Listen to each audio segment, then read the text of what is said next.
साल था 1992। बेल्जियम की राजधानी ब्रुसेल्स। 35 साल की एक महिला एग्नेस पांडी एक दिन डरी सहमी हालत में पुलिस स्टेशन पहुंची। वो कोई नॉर्मल कंप्लेंट लेकर नहीं आई थी। उसने पुलिस को बताया कि उसके अपने पिता आंद्रास पांडी, जो बेल्जियम की हंगेरियन कम्युनिटी में एक जाना पहचाना प्रोटेस्टेंट चर्च का पादरी था, सालों से उसके साथ गलत करता आ रहा था। एग्नेस ने आगे बताया कि बात सिर्फ यहीं तक नहीं थी।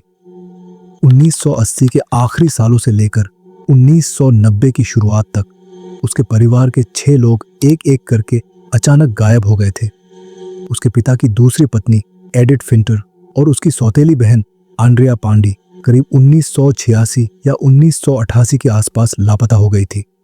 इसके बाद उसकी सगी माँ एलोना सोर्स, उसके भाई डेनियल और जुल्तान पांडी और उसकी बहन टीमिया पांडी भी 1988 से 1989 के बीच गायब हो गए। आग्नेस ने कहा कि वो तब पूरी तरह टूट गई जब उसके पिता ने उसकी दूसरी सौतेली बहन टिम फिंटोर को भी उसी तरह के गलत रिश्ते में धकेलने की कोशिश की। इसी डर और गुस्से की वजह से वो पुलिस के पास जाने को मजबूर हो गई। लेकिन शुरुआत में पुलिस ने उसकी बातों पर भरोसा नहीं किया। उन्हें लगा कि एग्नेस बहुत ज्यादा घबराई हुई है और उसकी मानसिक हालत ठीक नहीं है। कुछ समय बाद करीब 60 साल के पास्टर आंद्रास पांडी को पूछताछ के लिए बुलाया गया। उसने बड़े आराम से सारे आरोपों को झूठा बताया।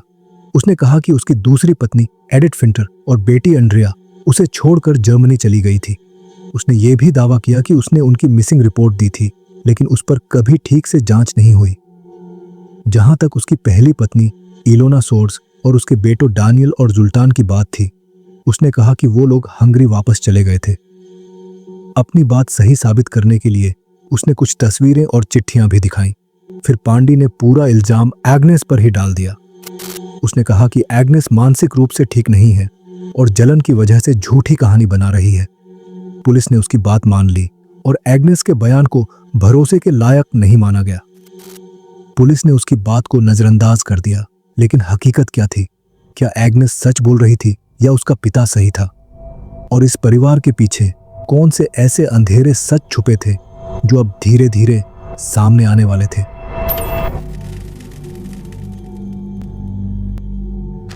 नमस्कार, मैं हूं साइलो और आप देख रहे हैं हिंदी क्राइम एक्सपोज। अगर आपको सच्चे अपराध की कहानियां जानने का शौक है और आप हर केस की गहराई तक जाना चाहते हैं, तो इस चैनल को अभी सब्सक्राइब कर लीजिए। वीडियो अच्छा लगे तो लाइक करना मत भूलिएगा और अपनी राय नीचे कमेंट्स में जरूर बताइए। चलिए अब कहानी में आगे बढ़ते हैं। आंद्रास पांडी का जन्म 1 जून 1927 को चोप नाम के एक छोटे शहर में हुआ था, जो उस वक्त चेकोस्लोवाकिया का हिस्सा था, लेकिन अब यूक्रेन में है। ये इलाका चेकोस्लोवाकिया का था, लेकिन वहां बड़े हंगेरियन कम्युनिटी की आबादी थी, जिसने उसके कल्चर और धर्म को बहुत शेप दिया। उसके बचपन के बारे में ज्यादा जानकारी नहीं है, लेकिन वो बहुत ही धार्मिक घर में बड़ा हुआ और अपने भाइयों के साथ धर्म की पढ़ाई करता रहा। ये बाद में लोगों के बीच उसे भरोसा और सम्मान दिलाने में मदद करता रहा। 1957 में 30 साल की उम्र में उसने अपनी पहली पत्नी इलोना सोरेस से शादी की, जो खुद भी हंगेरियन थी। 1956 की हंगेरियन क्रांति के बाद उनकी जिंदगी बदल गई और वो भागकर बेल्जियम के ब्रसेल्स में बस गए, जहां पांडी ने अपनी जिंदगी फिर से शुरू की। 28 जनवरी 1958 को पांडी और इलोना के घर पहली बेटी पैदा हुई, जिसका नाम रखा गया एग्नेस। इसके बाद उनके 2 बेटे हुए। 1961 में डेनियल पैदा हुआ और फिर 1966 में जोल्टन ने जन्म लिया। बेल्जियम पहुंचते ही पांडी के पास famous Swiss theologian Karl Barth का रिकमेंडेशन लेटर था, जिसने उसे ब्रसेल्स की छोटी हंगेरियन प्रोटेस्टेंट कम्युनिटी में जगह दिलाई। कोल्ड वॉर के रेफ्यूजी वेव के समय इस सपोर्ट ने उसे लोगों के बीच भरोसा और सम्मान दिलाने में मदद की। उसने उनकी भोली भाली सोच का फायदा उठाया और बेल्जियन रिफॉर्म चर्च से लोन और पैसे मांगे। वो लालची था, लेकिन चालाक भी, और लोग उसकी तारीफ करते थे। वो एक छोटा बस लेकर प्रोटेस्टेंट मोहल्लों में घूमता और लोगों से पैसे लेकर पाप माफ करने की रस्म करता। लोगों को पांडी एक होशियार बिजनेसमैन लगता था, जो भगवान का आदमी होने की अपनी रेपुटेशन का पूरा फायदा उठाता था। उसने YNAP नाम का फॉस्टर केयर ऑर्गेनाइजेशन शुरू किया जो उसके नाम का उल्टा था और इसमें अनाथ बच्चों को रखा जाता था। उस फाउंडेशन से उसने इतना पैसा इकट्ठा किया कि ब्रसेल्स में 2 घर खरीद लिए, लेकिन घर के अंदर हालात बिल्कुल अलग थे। परिवार के बीच सब कुछ बहुत उलझा हुआ और परेशान करने वाला था। पांडी एक सख्त और डरावना इंसान था, सेक्स का भूखा और अपने ही बच्चों का शोषण करने वाला। लेकिन ये सब 1967 में खत्म हो गया। उनके सबसे छोटे बेटे झोल्टन के 1966 में जन्म के फौरन बाद पांडी ने इलोना पर धोखा देने का आरोप लगाया। ये किसी ऐसे आदमी के साथ था जिसने उन्हें पैसे उधार दिए थे। इस आरोप के बाद सोरेस और पांडी का तलाक हो गया। फैसला ये हुआ कि एग्नेस अपने पिता के साथ रहेगी और मां दोनों बेटों को लेकर अपनी जिंदगी नए सिरे से बनाने की कोशिश करेगी। एग्नेस तब 11 साल की थी और लगता है कि पिता ने मां से तलाक किसी और वजह से लिया था। शायद एग्नेस उस वक्त तक उसके गंदी सोच का शिकार बन चुकी थी।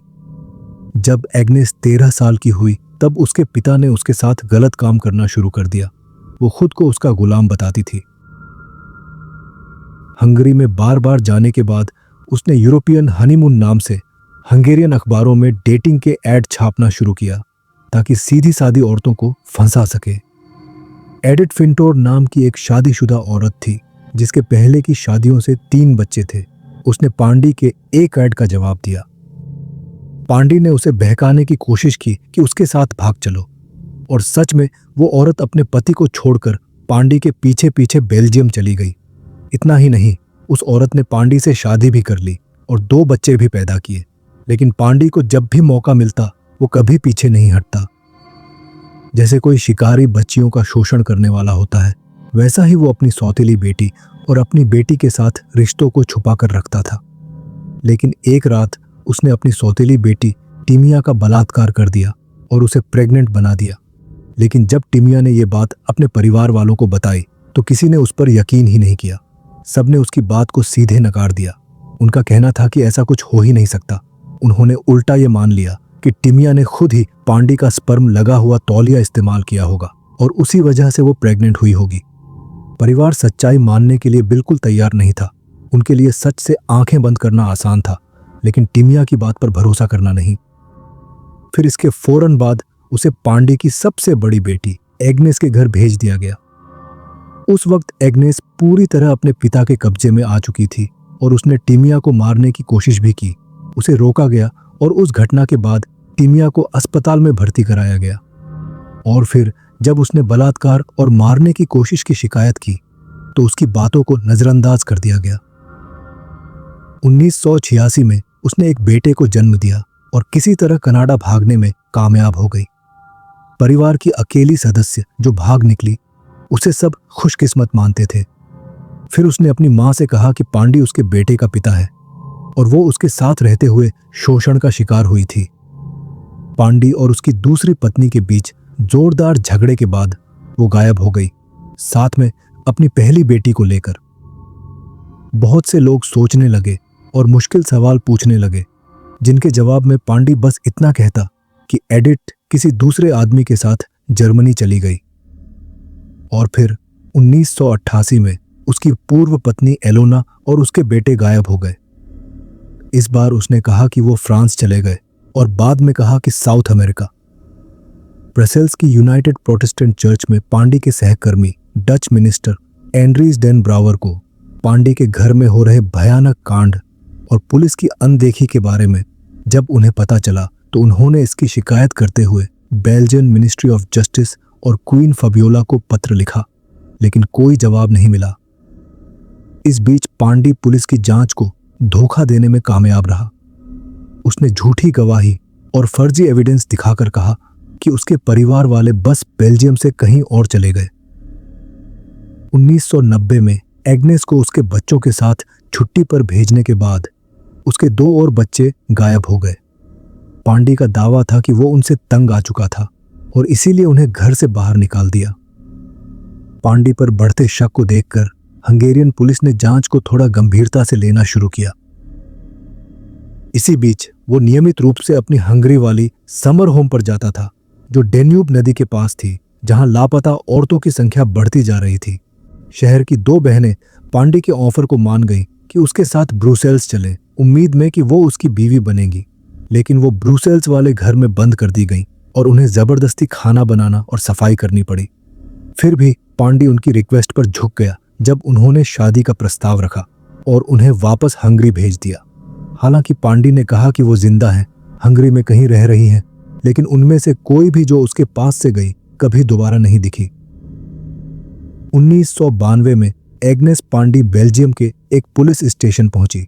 वहां उसने पुलिस को बताया कि उसके पिता ने उसके साथ यौन शोषण किया था और यही सब उसने अपनी सौतेली बेटियों के साथ भी किया था। उसने ये भी कहा कि परिवार के कई लोग जो अचानक गायब हुए थे, उनके पीछे भी उसी का हाथ हो सकता है। लेकिन उस समय पुलिस ज्यादा आगे नहीं बढ़ पाई। उस वक्त जांचकर्ताओं ने मामले को देखा तो जरूर, लेकिन बिना ज्यादा दिलचस्पी के। ऐसा कोई एविडेंस नहीं मिला जिससे यह साबित हो सके कि उसके साथ यौन शोषण हुआ था। जांचकर्ताओं ने पादरी से थोड़ी देर बात की और उसने अपनी पत्नी और बेटी के गायब होने की एक बिल्कुल नॉर्मल सी कहानी सुना दी। उसने कहा कि वो लोग वापस हंगरी चले गए हैं। पांडे ने पुलिस को यह भी दिखाया कि उसके परिवार के लोग जिंदा हैं और ईस्टर्न यूरोप में ठीक ठाक रह रहे हैं। उसके पास चिट्ठियों और पोस्टकार्ड्स का एक ढेर था जो इजराइल, मायामी और ब्राजील जैसी जगहों से भेजे गए बताए गए थे। कहा गया कि ये सब उसी के परिवार वालों ने लिखे हैं। जांचकर्ताओं ने उसका वक्त देने के लिए धन्यवाद कहा और वहां से चले गए। केस वहीं बंद कर दिया गया। उन्हें पूरा भरोसा हो गया था कि ये बस एक अकेली औरत का गुस्सा है जो अपने इज्जतदार पिता से नाराज थी। भले ही आंद्रास पांडे थोड़ा अजीब लगता हो, लेकिन वो एक चर्च का पादरी था और एग्नेस की शिकायत प्रैक्टिकली बेअसर साबित हुई। लेकिन पिछले 10 सालों में हंगरी में 60 से ज्यादा लोग लापता हुए थे, जिनमें कई महिलाएं बिना किसी निशान के गायब हो गई थीं। जांचकर्ताओं को शक हुआ कि कुछ मामले पांडे से जुड़े हो सकते हैं, क्योंकि उसने हंगेरियन अखबारों में लोनली हार्ट्स के एड्स दिए थे। इन एड्स में वह महिलाओं के साथ दोस्ती या शादी की तलाश दिखाता था। ऐसे एड्स मासूम लोगों को फंसाने का जरिया बन सकता था। 16 अक्टूबर 1997 को पांडे को कई हत्याओं, खून के रिश्तों में गलत संबंध और यौन शोषण के शक में गिरफ्तार कर लिया गया। ये गिरफ्तारी 1992 से चल रही बेल्जियम और हंगरी की पुलिस की जॉइंट इन्वेस्टिगेशन का नतीजा थी, जो एग्नेस की शुरुआती शिकायत और परिवार के कई लोगों के अचानक गायब होने को लेकर उसके शक से शुरू हुई थी। नवंबर 1997 में एग्नेस को भी हिरासत में लिया गया। शुरुआत में उसने पुलिस के सामने परिवार के गायब होने में अपनी किसी भी भूमिका से इनकार किया।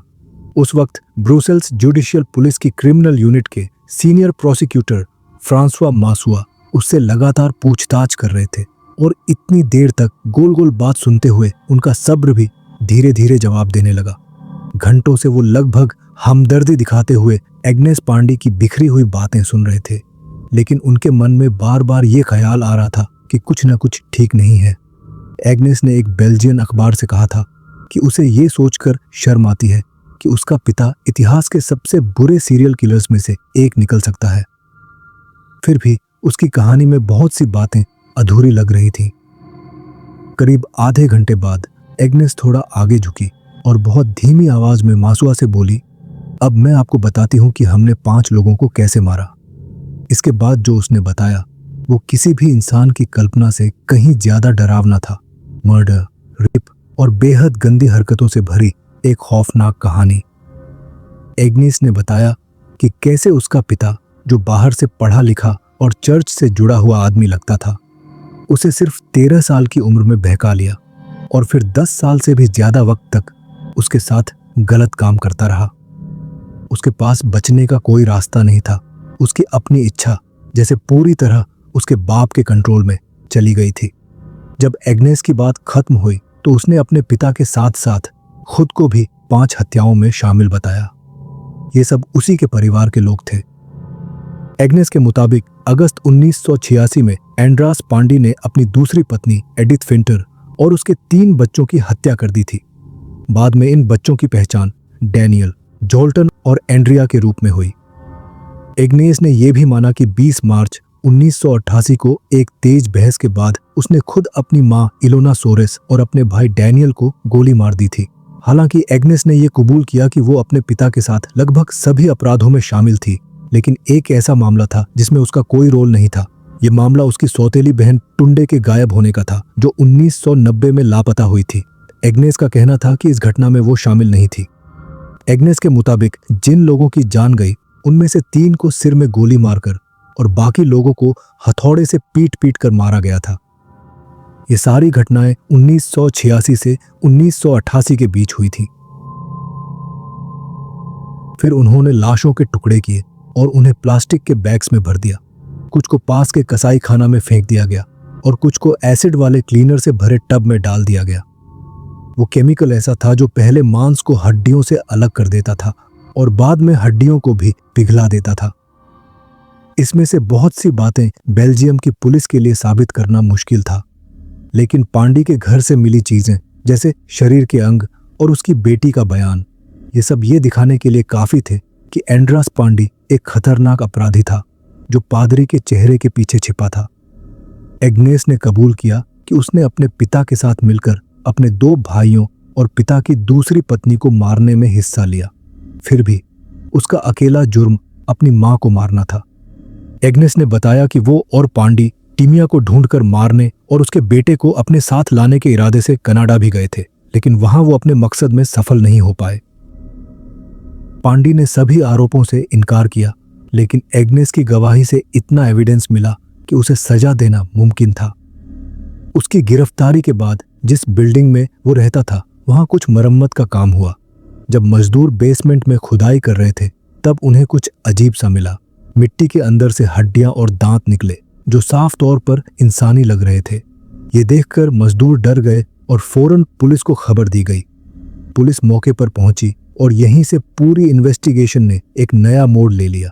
सवाल ये था कि क्या ये उन परिवार वालों के अवशेष थे जो सालों पहले अचानक गायब हो गए थे, या फिर यहाँ कोई और राज दफन था जो बरसों से अंधेरे में पड़ा सड़ रहा था।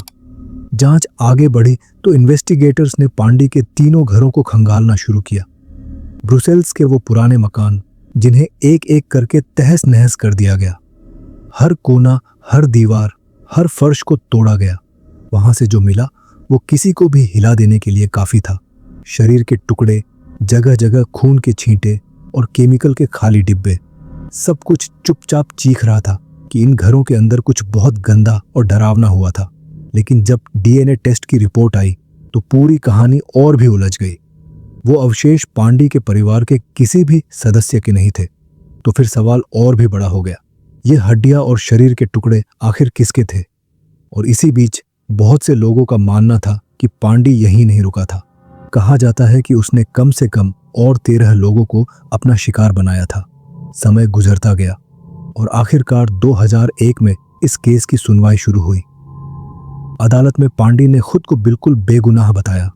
उसने हर आरोप से इनकार कर दिया। पूरी सुनवाई के दौरान वो मुस्कुराता रहा और बार बार यही कहता रहा कि उसके परिवार वाले मरे नहीं हैं। उसके मुताबिक वो सब हंगरी या किसी और जगह जाकर बस गए हैं। वो ये भी दावा करता रहा कि जिस दिन वो आज़ाद होगा उसके परिवार वाले खुद चलकर उससे मिलने आएंगे। उसे पूरा यकीन था, या कम से कम वो ऐसा दिखाना चाहता था। लेकिन दूसरी तरफ एग्नेस की गवाही थी, उसके बयान, केमिकल टेस्ट से मिले एविडेंस और पांडी के घरों से बरामद हुई चीजें, सब कुछ एक एक करके उसके खिलाफ जा रहा था।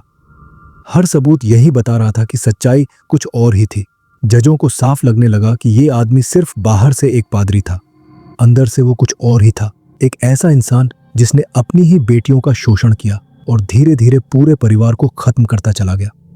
आखिरकार 6 मार्च 2002 को अदालत ने अपना फैसला सुनाया। एंड्रास पांडी को 6 हत्याओं, 3 बेटियों के साथ बलात्कार और एक हत्या की कोशिश के मामले में उम्र कैद की सजा दी गई। इस केस में एग्नेस को भी दोषी माना गया। अदालत ने उसे 5 हत्याओं में साथ देने और एक की कोशिश के लिए 21 साल की जेल की सजा सुनाई। अदालत ने यह जरूर माना कि एग्नेस अपने पिता के जाल में फंसी हुई थी, लेकिन उसकी भूमिका को पूरी तरह नजरअंदाज नहीं किया जा सकता था। पांडी ने कभी माफी नहीं मांगी, उसने कभी कोई पछतावा भी नहीं दिखाया। वो जेल में बंद रहा और वहीं उसकी जिंदगी धीरे धीरे खत्म होने लगी। सालों बाद 23 दिसंबर 2013 को 86 साल की उम्र में उसकी मौत हो गई। वो ब्रुजेस जेल में मरा, उसी जेल में जहां वो अकेला पड़ा रहा। और एग्नेस की बात करें तो सजा पूरी करने के बाद वो बाहर तो आ गई, लेकिन उसका अतीत उसे कभी छोड़ नहीं पाया। उसकी पूरी जिंदगी उसी भयानक साए में बीत गई। ये केस हमें सिखाता है कि कई बार सबसे शरीफ और पवित्र दिखने वाले चेहरे के पीछे सबसे गहरा अंधेरा छिपा होता है, जो किसी भी वक्त सामने आ सकता है। लेकिन कहानी यहीं खत्म नहीं होती। आज भी कुछ सवाल जिंदा हैं। बेसमेंट में मिले वो अवशेष आखिर किसके थे? क्या ऐसे और भी शिकार थे जिनकी कहानी कभी सामने ही नहीं आ पाई? तो आज की कहानी बस यहीं तक। मैं फिर आऊंगा एक नई कहानी लेकर। तब तक के लिए अपना ख्याल रखें। नमस्कार।